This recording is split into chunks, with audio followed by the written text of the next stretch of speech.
लगभग एसेट लेते हैं तो 1.5 लाख करोड़ 1.5 लाख करोड़ 1.5 लाख करोड़ के हिसाब से अगर 83 असेंबली में बांट दिया जाए एवरेज, और वो बजट कैसे बनता है? जब विधायक जी बोलेंगे यहाँ कॉलेज खुलवाना है, रोड बनवाना है, ये अपना प्रपोजल डालेंगे, भाई हमारा यहाँ पे समय है, इससे पहले लोग आपको जानते हैं नेता के तौर पर, पॉलिटिशियन के तौर पर, निश्चित तौर पर आप यहाँ के हैं, अच्छी जगह पे हैं, लोगों को फायदा मिलता है। नहीं, इसका मैं बताना चाहता हूँ, बहुत सवाल ऐसे लोगों का है कि आपको अभी कोई जानता नहीं, आपको अभी फील्ड में घूमेंगे, लोग जानेंगे, उसके बाद करेंगे। देखिए उनका जवाब मेरा छोटा सा है, देखिए जानते तो दूसरे जो नेता लोग हैं उनको तो सब जानते हैं, आज 25 साल से फील्ड पर, लेकिन सिर्फ इस मात्र से कि उसको जान रहे हैं, उसकी शादी में जा रहे हैं, उसकी जागरण में जा रहे हैं, उसके बर्थडे पार्टी में जा रहे हैं,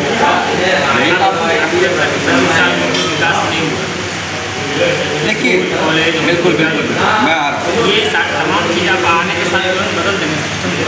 बिल्कुल मैं बता रहा हूँ। देखिए मेरे पास इतना पैसा आएगा, इसमें तो कोई नहीं कि पैसा बढ़ जाएगा, पैसा आएगा। मैं खुद सिविल इंजीनियरिंग कर चुका हूँ, बीटेक सिविल इंजीनियरिंग, जो स्कूल कॉलेज हॉस्पिटल, मुझे पता होता है कि प्रोजेक्ट का एस्टिमेट कॉस्ट कितना हो, थोड़ा रिवाइज करना पड़ेगा, बट हमारा से आ जाएगा। तो जितना मैंने बताया बजट का, उतना काम हम बदलेंगे। और आपकी बात सही है, आज कोई एसपी बनता है, डीएसपी बनता है, आईएएस बनता है, कुछ भी बनता है, मेरे जैसे बात करता है, जिला बदल दूँगा, सिस्टम बदल दूँगा, हाड़ दूँगा, चीर दूँगा, लेकिन जब औकात में आता है ड्यूटी पे, 1 साल में ठंडा हो जाता है। तो ठंडा हो जाता है, इसलिए ठंडा हो जाता है, नहीं, इसलिए ठंडा हो जाता है क्योंकि फिर उसको समय के साथ लगता है नौकरी प्यारी है। अगर ज़्यादा इधर उधर करेंगे तो ट्रांसफ़र हो जाएगा, सस्पेंशन हो जाएगा, सैलरी रुक जाएगा, ये हो जाएगा। लेकिन मेरे जैसा व्यक्ति, उनको किसी से डर क्यों नहीं है? क्योंकि हम न्यायपालिका में सबसे सुप्रीम कोर्ट में गलत है, मेरे खिलाफ अगर कोई ऐसा करता है तुरंत कार्रवाई करेंगे, हम बात वाला बात नहीं करेंगे, पत्राबाजी। लेकिन आप जब आप आ जाइएगा न्यायपालिका न्यायपालिका आ जाइएगा तो बन जाइएगा कहीं ना कहीं, आप तो एडवोकेट रहेंगे नहीं, क्यों नहीं रहेंगे? मैं बता रहा हूँ उस चीज़ को, उसका बिल्कुल नहीं, मैं बता रहा हूँ। ये मुद्दा एक बार सुप्रीम कोर्ट ने, किसी ने जनहित याचिका डाला कि जो व्यक्ति विधायक है या तो जो व्यक्ति सांसद है, ये वकालत नहीं कर सकता, ऐसा डाला था। मैंने वकालत का बात नहीं की, मेरा कहना है कि आप सिस्टम में आ जाए, सब कुछ तो नहीं चलेगा, उसको आप कहेंगे मेडिकल कॉलेज से, उसकी फंडिंग होती है, पूरा सिस्टम पे जाएगा। हाँ वही चीज़ मैं देखिए, अगर कहीं पे पेच फंसेगा, अगर कहीं पे पेच विधानसभा में मंत्री के पास, सिस्टम के पास, कहीं भी पेच फंसता है कि नहीं, तो अगला विधायक और अगला व्यक्ति तो ठंडा हो जाता है, यार आप कैसे करें? कि हमारे पास, क्योंकि हम कानून भी जानते हैं, और कानून में भी जो मौलिक अधिकार है, ये स्कूल कॉलेज हॉस्पिटल, ये क्या है? आपके मौलिक अधिकार है, शिक्षा का अधिकार, स्वास्थ्य का अधिकार, ये सब मौलिक अधिकार है। तो इन सब चीज़ों का जहाँ भी प्रॉब्लम आएगी, उसके लिए हाई कोर्ट है, सुप्रीम कोर्ट है कि भैया हम एमएलए भी हैं, हम विधानसभा के निर्वाचित एक पर्सन भी हैं, और फिर भी यहाँ पे पेच फंस रहा है, इसको रिलीज़ नहीं किया जा रहा है, उसको हाई कोर्ट में जनहित याचिका डाल के हम करा सकते हैं, सुप्रीम कोर्ट में करा सकते हैं कि मेरे क्षेत्र की ये मांग है। जनता चुन भी लेती है आपको, क्या लगता है कि मुमकिन है 5 साल में सारा सिस्टम बदलेंगे? जादू की छड़ी है। बिल्कुल 5 चाहिए, बिल्कुल 5 साल में क्या हो सकता है मैं बता दूँ। 5 साल एक बहुत बड़ा समय हो, छोटा सा। चाइना में 20 दिन में एक ऐसा ब्रिज बन जाता है जो भारत में 20 साल लग जाते हैं।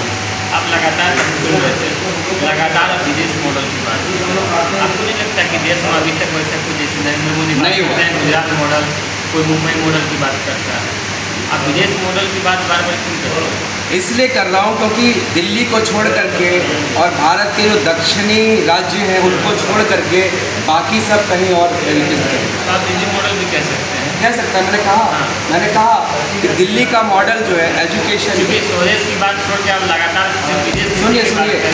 विदेश आज मॉडल की बात आज आज जो अरविंद केजरीवाल का दिल्ली का प्रोजेक्ट है, उस प्रोजेक्ट को जब वो हो पाया जब उसने विदेश की बात की। आपको लगता है अरविंद केजरीवाल जी से ही प्रेरित होकर राजनीति में आए हैं?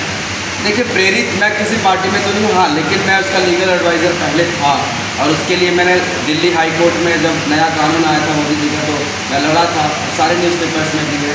तो हाँ, प्रेरणा थोड़ा सा ये है कि वो आदमी विदाउट दैट वो पहले एजुकेशन के लिए सोचा, पहले हेल्थ के लिए सोचा, पहले इन सब चीज़ों के लिए किया। उसके बाद जब नहीं हो पा रहा था, दिल्ली में लगा कि भाई इसको तो टिका रहेगा कर लगा था, तो उसको फंसाने का प्रयास हुआ। और हम लोग जब फैसला पढ़ते हैं, कोर्ट का सारा ऑर्डर पढ़ते हैं, केस पढ़ते हैं, तब हम वही देखते हैं जो आप नहीं देखते। तो आप एक एडवोकेट की तरह मानते हैं कि उसके साथ गलत हुआ? हाँ, न्याय संगत नहीं हुआ? बिल्कुल न्याय संगत अरविंद केजरीवाल की भी बिल्कुल नहीं हुआ है। और वो फाइल अगर मैं आपके सामने दे दूँ ना और आपको थोड़ा पढ़े लिख के थोड़ा समझ गए तो आप भी मेरी बात नहीं, आम आदमी को फाइल से मतलब नहीं होता। आम आदमी को तो कोर्ट हाँ, से बिल्कुल भरोसा होता बिल्कुल है, बिल्कुल एडवोकेट से भरोसा होता है, वो जज से भरोसा होता है।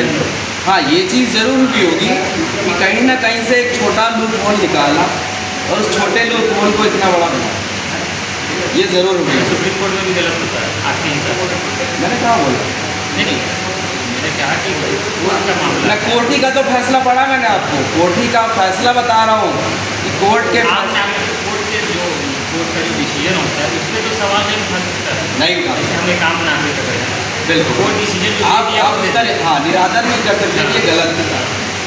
आप अपने लेवल तक कर सकते हैं, बट ये नहीं कर सकते कि जब ने पैसा खाया जब गलत किया।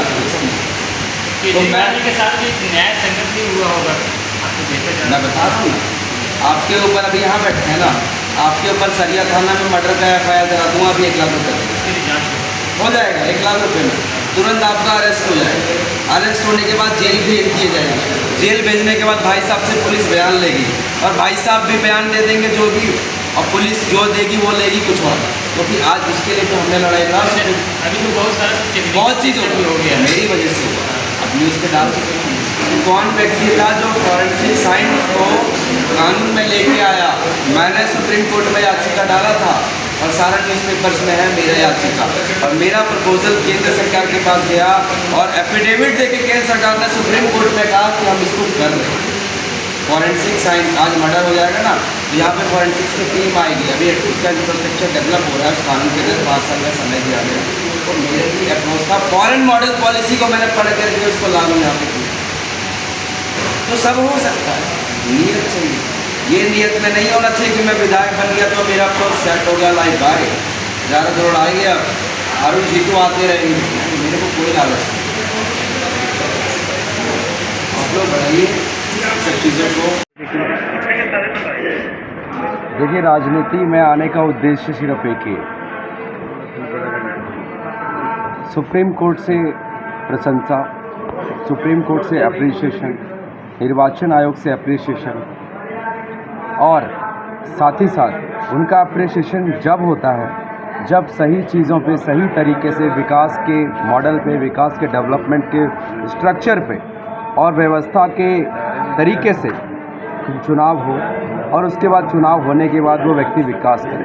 लेकिन हमारे भारत में ही दुर्भाग्य है कि चुनाव का मतलब यहाँ पे ये नहीं रह गया विकास। चुनाव का मतलब यहाँ पे रह गया है कि एक ऐसा 5 साल में एक ऐसा मेला लगता है कि उस मेले में थोड़ा सा इन्वेस्टमेंट करो कैंपेन प्रोसेस में और ये सब चीज़ों में, और वहाँ से आउटपुट फैक्ट्री से उसके 1000 गुना है। तो ये चुनाव का मतलब है पैसा डालना और पैसा कमाना। तो सुप्रीम कोर्ट कई बार कह चुका है, कई कमेटियाँ बन चुकी है इसके ऊपर, एकदम कड़ी स्ट्रिक्ट ऑर्डर्स के साथ है। अभी Brajesh Thakur versus state of Bihar का सुप्रीम कोर्ट का केस है, राम बाबू सिंह ठाकुर वर्सेस सुनील अरोड़ा का सुप्रीम कोर्ट का केस है। वो साफ कहता है कि राजनीति में इस तरह से क्रिमिनलाइजेशन और इस तरह से जो गुमराह करने का और जो फ्रॉड और इस सब तरीक़ों से फॉर्जरी करके झूठे वादे करके इस तरीके से जो चल रहा है, ये सब बहुत दुर्भाग्य है देश के लिए। बगोदर की राजनीति में आपका प्रवेश होना क्या? बगोदर मेरा घर है। बगोदर में मकामो पंचायत सरिया प्रखंड में मेरा घर आता है, खिसकरी। तो चाहता तो मैं और जगह से भी लड़ सकता था, लेकिन मेरा जो घर है, अपने घर के लिए पहले हम ज़्यादा अच्छा से तरीके से करें। तो हम बस अपने बगोदर को काबिलियत रखते हैं कि अपने बगोदर में 5 चीज़ें ज़्यादा नहीं, शिक्षा, स्वास्थ्य, रोजगार, ट्रांसपेरेंसी और करप्शन। ट्रांसपेरेंसी उन चीज़ों में जो सरकारी स्कीम्स आती हैं उसमें 1-1 रुपये का ट्रांसपेरेंसी, और करप्शन वो तो हारेंगे तब भी हम करप्शन करा सकते हैं, लेकिन उम्मीद है कि पूरा जनता समझेगी। 25 साल की बंधी हुई आंखों की पट्टी सबकी खुलेगी और एक मॉडल के तहत एक काबिल व्यक्ति को चुनेंगे जो आपके सबको काम करके दे सकता है और काबिलियत रखता है, ना कि सिर्फ थोड़ा बहुत। एक तरफ माले, एक तरफ भाजपा, उसके बाद आपका एंट्री, लगता है कि आपसे ऑब्वियस सी बात है, जो भी हैं माले, भाजपा, जो भी हैं JLKM, अभी से अगर मैं एक नॉर्मल कैंडिडेट होता, खाली नॉमिनेशन फाइल करने के लिए आता, तो शायद मेरी चर्चा नहीं होती। लेकिन आज कई पार्टियों से दूसरे लोग मेरे परिवार के पास फ़ोन कर रहे हैं, प्रेशर कर रहे हैं कि अभी नहीं होने दीजिए, अभी ये बहुत गंदा चीज़ है, राजनीति, बच्चा है, इसको अगले बार हम लोग कराएंगे, अगले बार हम लोग सपोर्ट करेंगे इस चीज़ का। तो ये व्यवस्था आप समझिए कि इतना प्रेशर और इतना चर्चा जब चल रहा है, तो कहीं ना कहीं सब में डर है कि ये बहुत हद तक अगर ये कानून के जैसा लोगों को जागरूक कर दिया, अगर लोगों की आँख की पट्टी खोल दी, तो अपनी राजनीति तो ख़त्म, अपनी दुकानें बंद। तो बस इसीलिए से लोगों में डर है दूसरी पार्टियों में, क्योंकि मैं इस कॉम्पिटिटर से भी बहुत उठ करके हूँ, मेरे कंपटीशन में कोई भी नहीं है बगोदर में। जीत की कितनी गारंटी है? देखिए, इस चीज़ की 200% गारंटी है कि अगर जनता ने आंखों की पट्टी हटा करके, अगर ये जो चलता आ रहा है कि हम उसको देते हैं वोट, उसको देंगे वोट का मकसद नहीं समझती है, अगर वो समझ गई आप लोग के माध्यम से कि वोट क्या होता है, विकास क्या होता है, कैसे होगा, कैसे नहीं होगा, तो 100% ये दूर के बाकी 16 प्रत्याशी दूर के ढेर में फेंके आएंगे 1000-2000 वोट के साथ, और हमें जिताएंगे। अगर ये समझ गए कि कैसे उनको विकास चाहिए, कैसे उनके हेल्थ, एजुकेशन, हेल्थ, एम्प्लॉयमेंट और ये डेवलपमेंट और ट्रांसपेरेंसी, ये 5 चीज़ें मिलेगी और गारंटी के साथ, एफिडेविट के साथ। और मैं अभी सारे प्रत्याशियों को ईमेल करके सबको ये निमंत्रण पत्र दूंगा कि 8 तारीख को जनता के साथ डिबेट होगा और जनता के साथ एग्रीमेंट बनेगा कानूनी कि क्या क्या काम आप करेंगे जीतने के बाद। ये 8 तारीख का सब लोग याद रख लें, कोई बचना ना चाहे इससे, और जो बचेगा तो गलत नीयत के साथ वो नहीं आना चाहेगा उस निमंत्रण में। समय क्या होगा? समय रखा जाएगा इसका 12 ही बजे, जैसा कि आज भी था। 12 बजे एक बहुत अच्छा समय होता है कि सब लोग नहा धो के अपना घर से बहुत अच्छे तरीके से, दूर से भी कोई आ रहा है तो 12 बजे तक पहुंच सकता है। बगोदर विधानसभा की जनता को आप अपने और आकर्षित करने के लिए क्या प्रतिक्रिया रहेगी आपकी? बगोदर विधानसभा के लोगों बगोदर विधानसभा के प्रत्याशियों को आकर्षित करने के लिए मेरे ये 5 मॉडल रहेंगे। इनके साथ साथ मैं प्रोजेक्टर लेकर के, मैं अपने डॉक्यूमेंट्स लेके सब लोगों तक पहुंच रहा हूं कि भाई ये देखो रिपोर्ट, ये देखो डॉक्यूमेंट्स। अब इनको देखोगे या नेताओं की भाषण सुन के आप काम करोगे? तो डॉक्यूमेंट्स देख करके आप कानून पे देखिए कौन विकास करा, कितना करा, 25 साल में कैसे करा, कैसे कर सकता है, उसको कानून के साथ कागजों में देखिए क्या होता है, और उसके बाद आप समझिए और उसके बाद आप अपने लिए वोट करिए।